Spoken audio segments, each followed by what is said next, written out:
Party ends in gunfire, leaving one man dead and another injured. It happened last night in northwest Atlanta. The GBI is now investigating this officer-involved shooting. Tonight, a vigil was held for one of the victims. CBS 46's Sierra Cummings was there and spoke with loved ones. Sierra.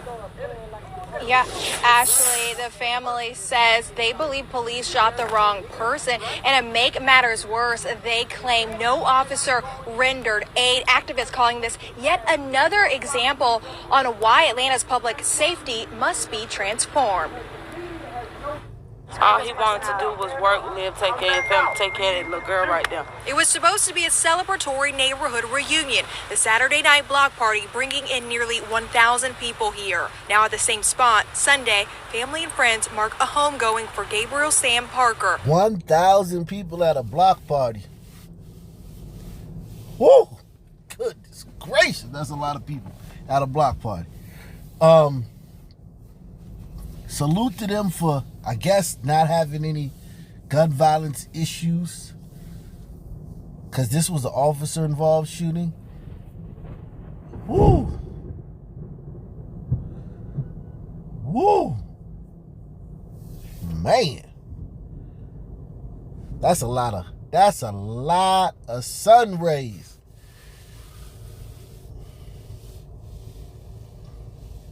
Woo! It was supposed to be a celebratory neighborhood reunion. The Saturday night block party bringing in nearly 1,000 people here. Now at the same spot, Sunday, family and friends mark a homegoing for Gabriel Sam Parker, whose body they say lay on the ground for nearly 8 hours after the shooting. Hey, y'all didn't clear the scene out of nothing. So how y'all think I'm supposed to be? I'm angry, and I want my justice, and I'm not gonna stop till I get it. We need to really ask ourselves if we're overusing this word justice. And if we could just have somebody go around to the communities and tell everybody what justice is. Because I hear that a lot. You want to get your justice.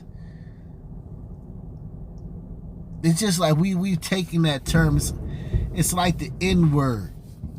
Now we got the J word. We done took another word and flipped it and made it mean everything. Made it mean things that it was not intended to mean. The J word. Whose body they say lay on the ground for nearly 8 hours after the shooting. Hey, y'all didn't clear the scene out of nothing. So how y'all think I'm supposed to be? I'm angry, and I want my justice, and I'm not gonna stop till I get it. Police say an officer patrolling saw gunfire, then fired his own weapon. But witnesses report the officer shot an innocent bystander, Parker. Partygoers say he was actually de-escalating the fight between two other men when he was killed. It saddens me, because she shouldn't have to see this. The 38-year-old dad leaves behind his 12-year-old daughter and a wife of 19 years, Valerie Carter. She was watching the party on Parker's live stream the entire time. That's their daughter? This is like the Cosby Show. How many of y'all remember the Cosby Show? Heathcliff and Claire Huxtable. Then you had Sandra and Lisa. It was like, what the? Where they come from? It was a mix-up at the hospital. You supposed to be a doctor, Cliff. How the heck was there a mix-up twice at the hospital on your watch with your kids? This don't make no sense. The hell going on here, man? And homeboy was de-escalating the situation. So there was gunfire. There was a situation there. So I spoke too soon when I said salute to these people for not having no gun violence. There was gun violence there.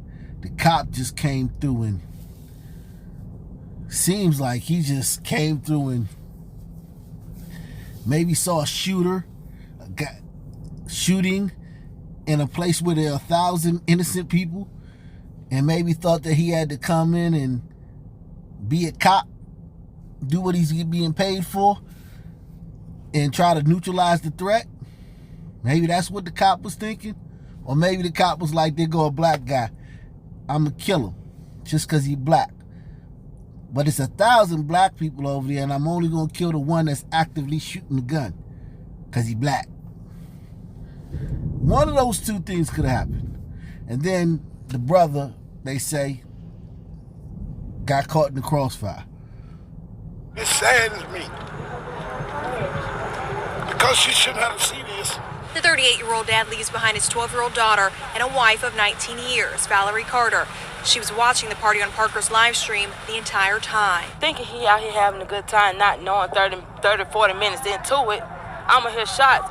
His phone dropped, and he runs off. City leaders and advocates showed up at the vigil demanding a transparent investigation and answers as to why they claim police did not render aid. You know I'm a big advocate of police here on this channel for the things they do that are good. Like scoop and run. When they scoop up black people at these shooting scenes and rush them to the hospital. When they give first aid to some guy bleeding, bloody mess of a guy they don't know from Adam. And they got a family at home, wife and kids, and they don't know this guy from Adam, and he's bleeding all over the place. And they get down there and chest compressions, CPR, tying tourniquets, putting pressure on wounds.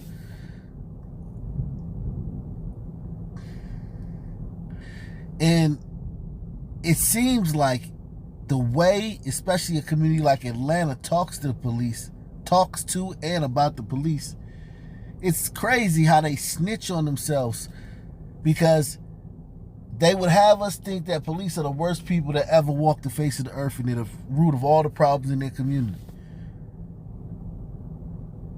So logically, by that logic, they should be saying, yeah, and of course the police didn't give him first aid.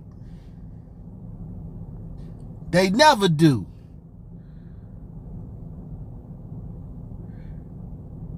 Those daggone police, you know they wasn't going to give him no first aid. You see that? We didn't even expect it. Because they never do stuff like that.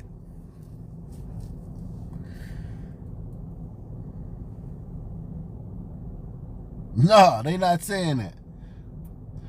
They're shocked. They're taken aback. They're bewildered that the cops didn't give first aid, render first aid to this guy. Like, that's part of their job, right? Wrong, but they do it so much that people think that that's part of their job. That's not part of their job. They do that out the kindness of their heart. You're showing up on the scene and some guy bleeding to death, screaming, help, help, help. Or moaning. They just humans. But that's not, they don't have to do that, no. But it's interesting how almost in all the stories we do, the cops do that. Cops showed up on the scene and immediately started rendering first aid. Cops rushed the gunshot wound victim to the hospital even before the EMTs could get there. But when they don't do that, which they don't have to do, then it's a problem.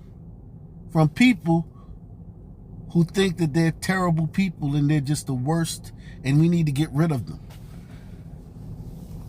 And they're a cancer on the community. City leaders and advocates showed up at the vigil demanding a transparent investigation and answers as to why they claim police did not render aid. So far, police say they're still trying to confirm whether the officer's bullet did in fact kill Parker. Now, the family is planning some sort of rally outside of City Council on Tuesday, and the GBI is handling this investigation. Live in Atlanta, I'm Sierra Cummings, CBS 46 News. Approximately 10 p.m. tonight, we had about 100 people here for...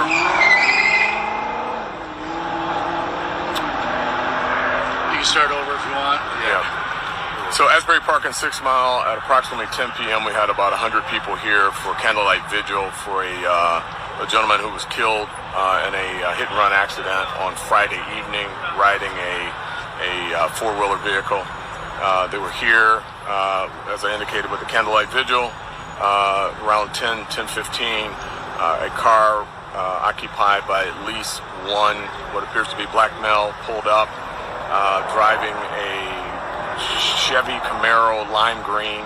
And we're also very interested in identifying a vehicle, black Tahoe, that was in the area as well. Shot into the crowd, striking 6 people.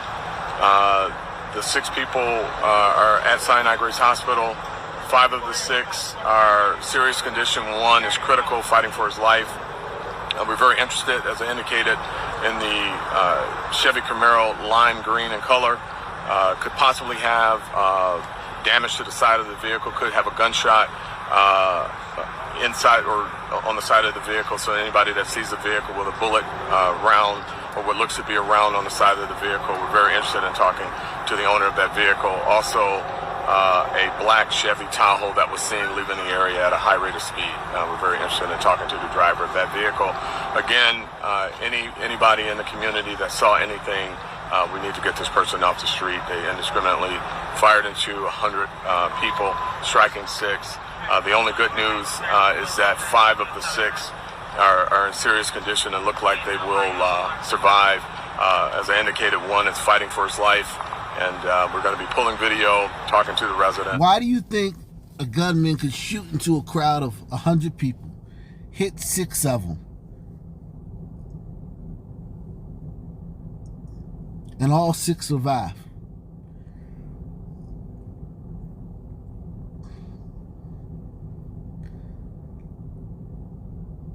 Do you think the people there at the function administered first aid?